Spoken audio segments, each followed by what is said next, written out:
Shalom, selamat pagi anak-anak. Kembali lagi berjumpa dengan Miss Yuni pada pembelajaran di hari ini. Namun sebelum kita belajar, marilah kita berdoa terlebih dahulu. Are you ready to pray, classmate?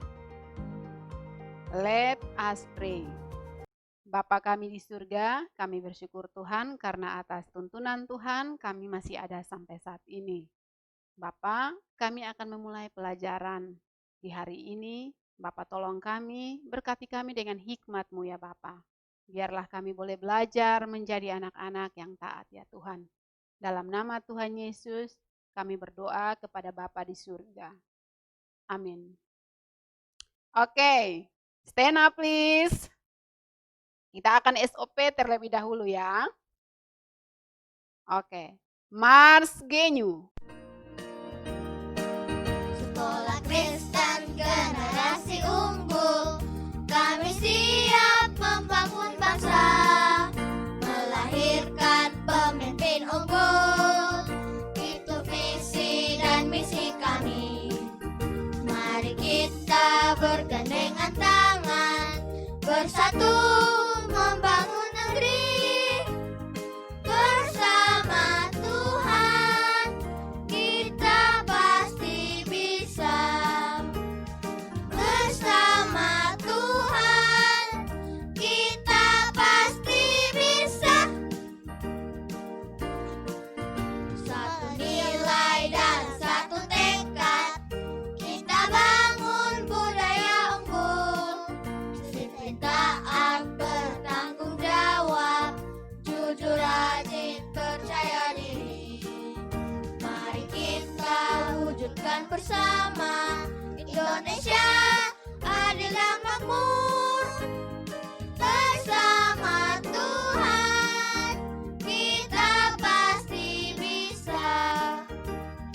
Bersama Tuhan kita pasti bisa. Genyu, taat, disiplin, bertanggung jawab, percaya diri. Yes, yes, yes. Great leader, big vision, stay humble, never give up. Yes, yes, yes. Oke, thank you. Sit down please. Oke, anak-anak, hari ini kita akan memulai pelajaran kita yaitu pembelajaran tematik masih di tema 5A atau tema 1, tapi kita sudah berlanjut ke subtema 2. Nah, di subtema 2 ini yaitu tentang manusia dan lingkungan. Oke, adapun tujuan pembelajarannya yaitu anak-anak setelah belajar kita dapat menentukan ide pokok dan kalimat penjelas dalam suatu bacaan. Terus yang kedua yaitu anak-anak dapat menjelaskan alat gerak manusia dan fungsinya. Yang ketiga, menjelaskan tentang manfaat otot dan sendi. Nah, anak-anak, ada yang masih ingat tentang pembelajaran sebelumnya? Nah, pada pembelajaran sebelumnya, kita sudah belajar tentang bagaimana caranya kita menentukan ide pokok atau gagasan pokok dalam suatu paragraf. Nah, hari ini kita juga masih belajar tentang cara menentukan ide pokok, namun ditambahkan dengan menentukan kalimat penjelasnya dalam suatu bacaan pada paragraf. Nah, mari kita lihat paragraf yang berikut ini. Nah, ini salah satu paragrafnya itu berbunyi begini. Olahraga merupakan salah satu cara untuk menjaga kesehatan tubuh. Nah, namun padatnya kegiatan sehari-hari banyak orang enggan untuk berolahraga. Sebenarnya tidak semua olahraga memakan waktu dan biaya yang besar. Ada satu jenis olahraga yang mudah dan murah untuk dilakukan, yaitu olahraga berlari. Nah, olahraga lari ini dapat dilakukan pada waktu pagi ataupun sore hari. Nah, olahraga ini juga bisa tidak membutuhkan alat khusus sehingga kita tidak perlu mengeluarkan banyak uang untuk melakukannya. Nah, olahraga lari ini juga Ternyata bermanfaat untuk menurunkan berat badan dan memperlancar metabolisme tubuh. Lari juga membantu seseorang untuk mengurangi stres. Saat berlari, pikiran seseorang akan menjadi lebih santai sehingga suasana hati dan pikiran lebih enak dan terlihat lebih segar dan bugar sepanjang hari. Nah, dari pembelajaran yang tadi, nah kita dapat menentukan ide pokok dari setiap paragraf. Ada 3 paragraf. Nah, mari kita lihat apa ide pokok dari paragraf yang pertama. Nah, paragraf yang pertama, ide pokoknya adalah cara menjaga kesehatan tubuh. Nah, pada paragraf yang kedua, yaitu tentang olahraga. Lari itu adalah olahraga yang murah dan mudah. Terus yang ketiga adalah manfaat daripada olahraga lari tersebut. Nah, pasti adik-adik di rumah juga bisa mengerjakannya kan? Mantap, mantap, mantap. Nah, kita lanjut lagi ya. Banyak sekali aktivitas-aktivitas yang kita lakukan. Selain berlari, ada aktivitas-aktivitas lain yang dilakukan oleh yang namanya manusia. Yaitu misalnya ada seperti bersepeda, ada menendang bola, ada makan, ada berenang, dan masih banyak aktivitas lainnya yang dapat dilakukan oleh manusia dengan menggunakan anggota tubuhnya. Nah, untuk menggerakkan badannya, manusia membutuhkan yang namanya alat gerak. Alat gerak pada manusia ini ada 2. Yang pertama yaitu ada alat gerak pasif. Nah, alat gerak pasif ini adalah artinya bahwa alat gerak ini tidak dapat bergerak sendiri. Nah, alat gerak pasif ini adalah tulang. Terus yang kedua ada alat gerak aktif. Nah, alat gerak aktif inilah dia yang akan membantu tulang untuk sehingga bisa digerakkan, yaitu adalah otot. Nah, anak-anak, mari kita lihat apa itu sebenarnya tulang dan apa itu rangka. Nah, secara keseluruhan tubuh manusia ini dari kepala sampai kaki semuanya itu tersusun oleh yang namanya tulang dan rangka. Nah, apa itu rangka? Kalau kita ketahui bahwa di tangan kita ada rangka, di kaki kita ada rangka, di muka kita, di wajah kita pun ada tulang-tulangnya. Apa itu rangka? Rangka itu adalah susunan teratur dari tulang-tulang. Jadi dari kepala kita sampai kaki kita ini adalah tulang-tulang yang tersusun rapi dan teratur. Nah, anak-anak kita bisa membayangkan dan kita bisa lihat, kita punya tubuh, kita bisa mengamati orang lain, tubuhnya itu kita bisa lihat, wow, ternyata Tuhan kita itu maha kuasa ya, maha dahsyat ya, dia bisa ciptakan kita dengan ini tulang yang begini teratur sehingga kita bisa berdiri tegak di depan. Seperti Miss Yuni bisa berdiri tegak di sini. Oke, nah tulang ini merupakan alat gerak pasif, tapi walaupun dia tidak dapat bergerak sendiri, alat gerak ini bisa memiliki fungsi. Nah, mari kita lihat apa itu fungsi tulang. Fungsi tulang yang pertama adalah dia menopang tubuh kita. Menopang tubuh kita sehingga kita bisa berdiri tegak. Anak-anak di rumah pun yang sedang duduk ataupun Miss Yuni yang sedang berdiri di sini. Nah, ini karena ada tulang yang menopang tubuh kita. Terus yang kedua, memberi bentuk tubuh sehingga dari kepala sampai kaki tidak berbentuk garis lurus tetapi ada lekuk-lekuknya. Nah, ini salah satu lagi kedahsyatan Tuhan kita ya, dia membentuk tulang kita, membentuk tubuh kita dengan begitu dahsyat ya. Terus yang ketiga yaitu tempat melekatnya otot-otot. Nah, otot ini kalau kita mungkin bisa istilahkan dengan daging-daging yang melekat, tetapi ini ada saraf-sarafnya di dalam sehingga bisa menggerakkan tulang. Nah, kalau misalnya kita cuma tulang saja tapi tidak ada otot, berarti tubuh kita ini tidak bisa digerakkan ya anak-anak. Terus fungsi yang keempat yaitu melindungi organ-organ bagian dalam. Nah, ada organ apa saja di bagian dalam? Nah, kita bisa lihat. Ada mata kita, ini di bagian dalam, walaupun masih kelihatan. Terus di bagian dalam, bagian dada kita masih ada lagi yang lain, yaitu ada hati, ada jantung, ada paru-paru, dan lain-lain. Nah, itu semua ada tulang-tulang tertentu yang memiliki fungsi untuk melindunginya. Terus yang terakhir adalah tempat pembentukan sel darah merah. Nah, jadi anak-anak kita harus makan makanan yang bergizi agar bisa memproduksi sel darah merah yang cukup untuk kita punya tubuh ini. Oke, kita lanjut, yaitu secara garis besar rangka manusia ini dibagi atas 3 bagian. Nah, 3 bagian rangka manusia ini apa saja, Miss? Nah, tiga bagian rangka manusia ini dia terdiri dari ada di bagian kepala. Rangka bagian kepala ini namanya apa anak-anak? Ya benar, tengkorak. Terus yang bagian kedua ada yang namanya, kita mulai dari bahu turun sampai ke pinggul kita, itu namanya rangka bagian badan.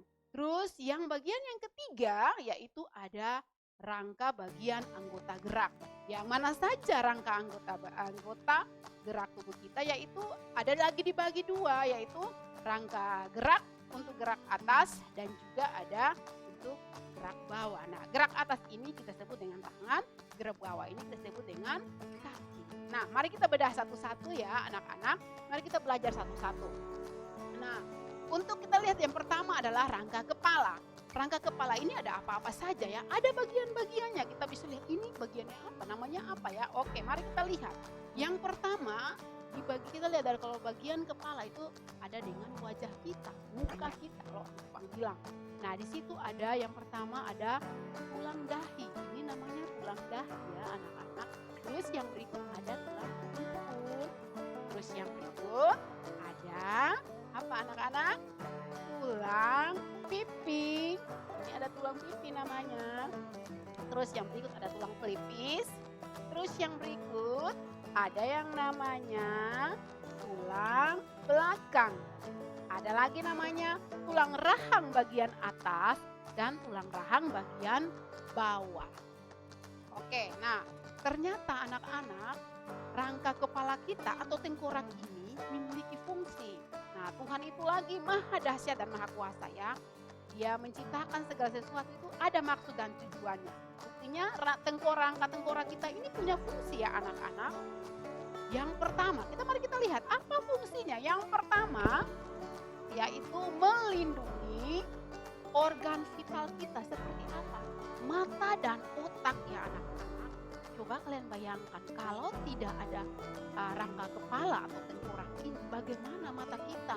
Bagaimana otak kita? Berarti otak kita di luar dong. Bisa berkeceran di mana-mana. Nah, oleh karena itu ada salah satu cara ya anak-anak yang kita kalau lihat para pemerintah dari aparat kepolisian itu biasa menyarankan kita untuk kalau berkendaraan harus menggunakan helm. Itu tujuannya melindungi kepala kita, rangka kepala kita ini. Oke, fungsi rangka kepala atau fungsi tengkorak yang kedua, mari kita lihat yaitu memberi bentuk wajah. Nah, memberi bentuk wajah. Jadi fungsi rangka kepala ini dia memberi bentuk wajah untuk kita ya. Misalnya kalau begini kan bentuk wajah agak bulat sedikit. Nah, itu berpengaruh juga dari kita punya rangka kepala. Terus yang ketiga, membantu kita saat kita makan dan berbicara. Coba kalian bayangkan kalau mulut kita ini cuma dikatup cuma satu tulang. Bagaimana kita bisa makan? Tentunya kan tidak bisa. Nah, tapi sekali lagi Tuhan itu maha kuasa. Dia menciptakan ada rangka mulut bagian atas dan rangka mulut bagian bawah. Sehingga kita bisa berbicara sama seperti Yuni saat ini. Ataupun kita juga bisa makan. Oke anak-anak, itu tadi adalah rangka kepala atau tengkorak, bagian-bagiannya dan fungsinya. Mari kita lihat yang kedua, bagian rangka yang kedua adalah rangka badan. Nah, rangka badan ini pasti banyak anak-anak karena dari bahu sampai bawah. Nah, mari kita lihat rangka badan ini dibagi lagi atas beberapa bagian. Yang pertama itu ada tulang belakang. Mana tulang belakang itu berada? Nah, coba anak-anak semua pegang di bagian belakangnya. Nah, oke. Ketika kalian memegangnya terasa seperti ada ruas-ruas. Ya, itu namanya ruas-ruas tulang belakang. Nah, tulang belakang ini ruas-ruasnya itu pun ada jumlahnya, tidak sembarang ya. Nah, itu ada ruas-ruasnya. Nah, tulang belakang ini Yang pertama bagian atas dekat di belakang kita ini, itu namanya jumlahnya ada 7 ruas. 7 ruas tulang belakang. Terus ada 12 ruas tulang punggung. Terus ada lagi 5 ruas tulang pinggang. Terus ada lagi 5 ruas tulang kelangkang. Dan yang berikut ada 4 ruas tulang ekor. Nah, adik-adik, di bagian belakang kita ini, tulang belakang ini disinilah tempat pembentukan sel darah merah. Oleh karena itu, adik-adik kita harus menjaga jangan sampai tulang belakang kita ini bengkok ke kiri, ke kanan, atau ke depan, atau ke belakang, ataupun terbentur dengan benda-benda yang keras ya. Oke, nah kalau begitu apa sih fungsi daripada tulang belakang ini? Ada yang tahu anak-anak? Oke, mari kita lihat fungsi dari tulang belakang ini, yaitu yang pertama, menegakkan badan. Kalian bayangkan kalau tulang belakang tidak ada berarti bagaimana dong kita? Kepalanya bisa rontok ke bawah karena tidak ada yang menyangga. Ternyata tulang belakang ini yang menegakkan badan kita. Terus yang kedua, menyokong kita punya kepala dan juga tangan. Nah, kita punya tangan ini ada tulang belakang yang menyokongnya.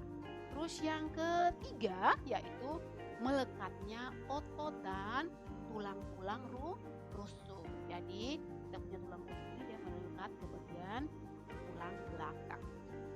Oke, kita lanjut lagi ke yang bagian kedua. Yang kedua ada tulang dada dan tulang rusuk. Nah, tulang rusuk ini tulang rusuk manusia ya. Oke. Nah, tulang rusuk ini ada yang pertama dari bagian, kita lihat kalau dari bagian atas dekat tenggorokan kita ini ada namanya tulang hulu.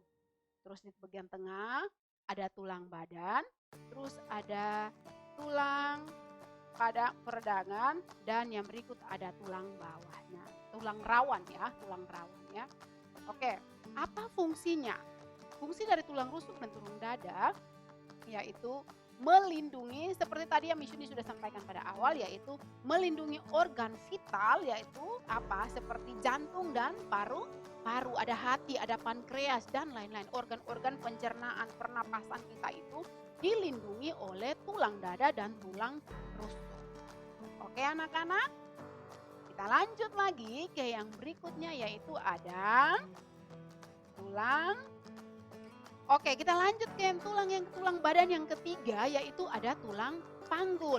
Nah, tulang panggul ini ada 3 bagian, yaitu di bagian sini ya, tulang panggul kita ini. Ya ini ada tulang usus, ada tulang duduk, dan juga ada tulang kemaluan ya anak-anak. Jadi ingat, tulang panggul kita ini berdekatan dengan tulang belakang. Nah, tulang panggul ini fungsinya untuk apa, Miss? Mau tahu? Mari kita lihat. Tulang panggul ini ternyata fungsinya untuk menyangga ketika kita duduk. Coba anak-anak di rumah bayangkan, kalau kalian tidak punya tulang panggul, kira-kira saat ini kalian bisa duduk tidak? Tidak bisa kan? Nah, itu yang tulang panggul ini fungsinya untuk itu ya. Terus yang kedua, melindungi organ vital dalam perut.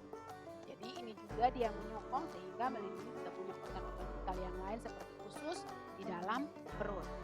Terus yang ketiga yaitu tempat melekatnya tulang paha atas.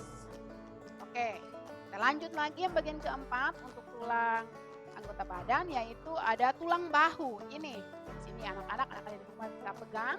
Ini namanya tulang bahu. Nah, di tulang bahu ini ada bagian-bagiannya yaitu ada tulang selangka. Baik kiri maupun kanan ada ya, kita bisa lihat itu ada tampak depan dan tampak belakang, yaitu ada tulang selangka dan ada tulang belikat. Nah, jadi di kita punya bahu ini ada tulang selangka dan ada tulang belikat. Nah, ini kalau tampak depan kalian bisa lihat di bagian sini ini ada namanya tulang selangka. Sedangkan kalau dari tampak belakang di bagian ini namanya adalah tulang belikat. Oke, mari kita lanjut lagi. Yang berikut adalah kita beralih ke rangka yang ketiga yaitu rangka anggota gerak. Nah, rangka anggota gerak ini ada lagi di bagian atas, dua bagian ya anak-anak. Ada rangka anggota gerak bagian atas namanya tangan, dan ada rangka anggota gerak bawah namanya kaki ya. Oke, anggota gerak kita bagian atas ada dua, namanya tangan kiri dan tangan kanan. Anggota gerak bawah ada dua, namanya kaki kiri dan kaki kanan. Nah, mari kita lihat anggota gerak atas. Kita lihat anggota gerak atas ini apa sih bagian-bagiannya? Yang pertama ada tulang lengan atas. Tulang lengan atas. Setelah itu ada tulang hasta dan ada tulang pengumpil. Nah, tulang hasta dan tulang pengumpil inilah yang akan berhubungan dengan tulang pergelangan tangan dan tulang jari-jari tangan kita. Nah, inilah, jadi kalau misalnya jari kelingking kalian itu misalnya keseleo, pasti sakitnya itu sampai di bagian tulang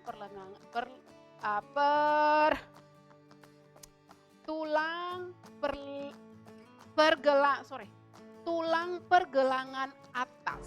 Nah, atau kita bisa rasakan sampai di bagian ada yang kita sebut dengan siku, itu kita bisa rasa kalau jari-jari kita ada yang keseleo. Oke, itu adalah rangka anggota bagian atas. Kita lihat yang bagian bawah. Nah, ini dia rangka anggota gerak bagian bawah. Yaitu namanya kaki. Kita punya kaki dua, ada kaki kiri dan kaki kanan. Nah, kaki kiri dan kaki kanan ini mari kita lihat bagian-bagian tulang pada kaki kita, yaitu ada tulang paha. Ya, anak-anak semua tidak ada di sini yang tidak punya paha, semua punya kan? Oke, mantap. Nah, yang pertama itu ada tulang paha. Terus yang kedua ada tulang tempurung lutut. Terus yang ketiga ada tulang kering. Nah, tulang kering ini di bagian depan ya. Tulang kering ini di bagian depan, sehingga kalau misalnya kita jatuh dan tulang kering kita terbentur pasti sakit sekali ya. Terus yang berikut ada tulang betis. Nah, begitu di bagian belakang. Kalau tulang keringnya bagian depan, tulang betisnya di bagian belakang. Terus ada tulang pergelangan kaki.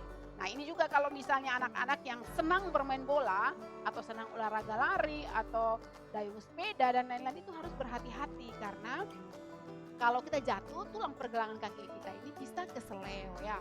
Terus yang berikut ada tulang telapak kaki. Ada tulang telapak kaki ya. Terus baru ada tulang jari-jari kaki. Nah, itu adalah bagian-bagian rangka anggota gerak bagian bawah. Yang bagian kedua ini adalah alat gerak aktif atau namanya otot. Nah, apa itu otot? Otot itu adalah daging, Miss. Benar? Ada yang sebut daging? Oke. Nah, mari kita lihat apa itu otot. Otot itu adalah jaringan dalam tubuh manusia yang dapat menggerakkan tulang. Nah, ingat anak-anak bahwa otot adalah jaringan dalam tubuh manusia yang dapat menggerakkan tulang. Artinya, Miss, tanpa otot tulang tidak bisa digerakkan dong. Ya, benar sekali. Tulang digerakkan oleh otot-otot ini. Otot-otot ini dia melekat pada tulang sehingga bisa membuat kita berjalan, berlari, bicara, makan, minum, dan lain-lain. Banyak aktivitas yang bisa kita lakukan. Nah, apa fungsi alat gerak aktif ini atau otot ini? Mari kita lihat fungsi otot. Nah, fungsi otot yang pertama menggerakkan tulang. Nah, sekarang kita bisa gerakan tangan begini, itu karena ada otot yang menggerakkannya. Bisuni bisa gerakan mulut, bicara dari tadi itu karena ada gerakan daripada otot, menggerakkan tulang-tulang ini. Menggerakkan apa? Tulang, rahang atas dan juga rahang bawah. Oke. Terus yang kedua, menggerakkan organ-organ dalam tubuh. Jadi organ-organ kita dalam tubuh ini juga digerakkan oleh otot. Terus yang ketiga, nah ini fungsinya ini, otot yang paling pertama yaitu mengalirkan darah ke seluruh bagian tubuh. Jadi otot inilah yang mengalirkan darah ke seluruh bagian tubuh, mulai dari kepala sampai ke kaki kita. Oke anak-anak, tadi jadi kita ulangi kembali, ada dua alat gerak manusia, yaitu alat gerak aktif dan alat gerak pasif. Ada tulang dan juga ada otot. Oke, nah kalau begitu Miss, mari kita lihat lagi. Ada 3 bagian otot manusia. Nah, 3 otot manusia ini terletaknya di mana-mana saja. Mari kita lihat, ternyata ya kalau tadi Miss bilang dari kepala sampai kaki itu ada otot, mari kita lihat otot-otot ini ada di mana saja. Nah, oke, ada 3 otot manusia, 3 bagian otot manusia. Yang pertama ada otot polos. Nah, otot polos ini anak-anak, dia berfungsi untuk menggerakkan tubuh tanpa kendali. Kira-kira tubuh apa yang tanpa kendali? Kita menggerakkannya tanpa kita sadari kadang-kadang. Ada yang tahu? Oke, apa coba? Ya benar, lambung. Lambung itu tanpa kendali. Terus apa lagi? Paru-paru. Coba seumpama kalau kita bernapas harus kendalikan. Oh, saat ini saya mau bernapas. Oh, saat ini saya mau stop, tidak mau bernapas. Ya, berarti bukan otot polos dong yang di situ. Berarti nanti bisa jadi kita mati sebentar terus hidup lagi, mati lagi, hidup lagi. Tetapi sekali lagi Tuhan itu Maha Kuasa. Tuhan menciptakan kita dengan begitu sempurna. Tuhan menaruh otot polos ini di bagian-bagian organ yang sangat vital ya, yang tanpa dikontrol oleh kita itu dia bekerja terus. Nah, terus yang berikut ada otot lurik. Yang kedua itu ada otot lurik. Nah, kalau otot lurik ini dia menggerakkan bagian tubuh kita sesuai dengan keinginan, sesuai dengan keinginan kita. Bagian tubuh yang bisa digerakkan sesuai dengan keinginan. Contohnya apa? Kaki, ya kaki kalau mau berjalan kan itu sesuai keinginan kita, ya kan? Terus apa lagi? Tangan kita. Nah, tangan kita ini juga yaitu digerakkan oleh otot lurik. Jadi tangan kita kalau tiba-tiba mau pukul orang, aduh Miss maaf tadi saya tidak sengaja, ototnya yang mau pukul bukan saya yang mau pukul. Ingat bahwa di bawah kendali kita. Terus apa lagi?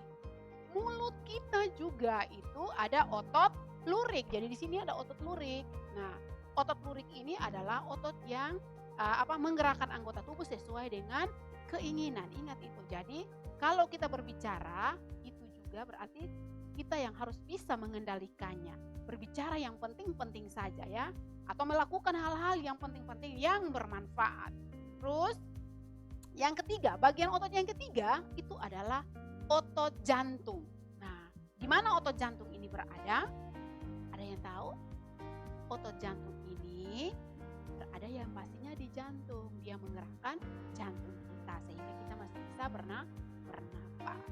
Oke, tadi itu tentang 3 jenis otot yang ada pada tubuh manusia. Oke, masih ada lagi bagian-bagian tubuh yang lain. Oke, tadi kita sudah pelajari tentang rangka, tentang otot. Nah, sekarang kita mau pelajari tentang sendi. Nah, apa itu sendi? Bukan jamu ya, seperti di iklan-iklan. Ini sendi yang lain. Ini sendi yang spesial, sendi yang diberikan oleh Tuhan di tubuh kita. Nah, mari kita lihat apa itu sendi. Nah, Miss Yuni tanya dulu. Antara lengan atas, anggota gerak kita ya, antara lengan atas dengan lengan bawah. Apakah yang menghubungkannya? Kenapa kita bisa gerakan maju dan mundur, maju mundur? Nah, ini anak-anak perlu ketahui bahwa tangan kita bisa gerakan maju mundur begini atau begini. Itu karena ada sendi yang menghubungkannya. Nah, apa itu sendi? Sendi itu adalah tempat pertemuan antara beberapa atau 2 buah tulang. Nah, kita lihat contohnya pada tangan, itu ada lengan atas dan lengan bawah, ada sendi di sini yang menggerakkannya. Tapi mari kita lihat, ada berapa sendi dalam tubuh kita, banyak atau sedikit? Mari kita lihat. Nah, sendi pada tubuh manusia, anak-anak, ternyata ada 5. Ada 5 ya, ingat baik-baik, ada 5. Nah, di mana saja sendi-sendi itu terletak pada tubuh kita supaya kita tahu bahwa oh, sendi ini ada di sini, sendi ini ada di sini. Oke, mari kita lihat lagi. Yang pertama, ada sendi namanya sendi putar. Sendi putar itu di mana ya? Ada yang tahu? Oke, sendi putar itu terletak pada leher kita. Leher dan tengkorak antara kepala dengan tulang bahu. Ini ada satu sendi di sini namanya sendi putar sehingga kita bisa putar leher kita ke kiri dan juga ke kanan. Oke? Terus yang berikut, sendi yang kedua. Ada namanya sendi ini dia terletak di antara tulang panggul dan tulang paha. Coba anak-anak di rumah, coba kalian gerakkan kalian punya paha. Nah itu sebenarnya gerakan memutar itu sebenarnya ada sendi yang menghubungkan antara tulang panggul dan tulang paha. Itu namanya sendi peluru karena dia dapat memutar, berputar begini namanya sendi peluru ya. Terus yang ketiga, nah sendi ini tadi Miss Yuni sudah kasih contoh. Sendi ini dia terletak di mana? Nah dia terletak di antara lengan atas dan lengan bawah. Pertemuan dia di sini, berarti di mana ini? Di siku kita. Ada lagi yang lain loh, yaitu dia di antara paha dan juga betis atau bagian kaki bagian atas dan bagian bawah. Ingat di situ ada tempurung lutut. Nah, siapa yang tahu nama sendinya? Oke, mantap. Jadi nama sendinya adalah sendi apa? Engsel. Dia sama seperti kita membuka dan menutup pintu. Oke, jadi sendi engsel itu terletak di antara tulang hasta dan juga pergelangan tangan atau juga bisa di anggota gerak bawah yaitu di tulang paha dan juga tulang betis dan tulang kering sehingga tempat pertemuannya kita sebut dengan siku dan juga apa? Lutut. Oke, kita lanjut lagi. Masih ada lagi. Sendinya tadi Miss Yuni baru sebut 3 ya, berarti masih tinggal 2. Nah, oke. Sendi yang berikut yaitu dia terletak di antara telapak tangan dan ibu jari. Oke, semua angkat tangannya. Ini namanya telapak tangan. Ini ibu jari. Kira-kira sendi apa yang ada di sini? Masih ingatkah kalian kalau ada gerakan yang memutar begini? Ya, dia bergerak seolah-olah seorang joki sedang memacu kudanya untuk berlari. Namanya sendi apa? Sendi pelana. Oke, namanya sendi pelana.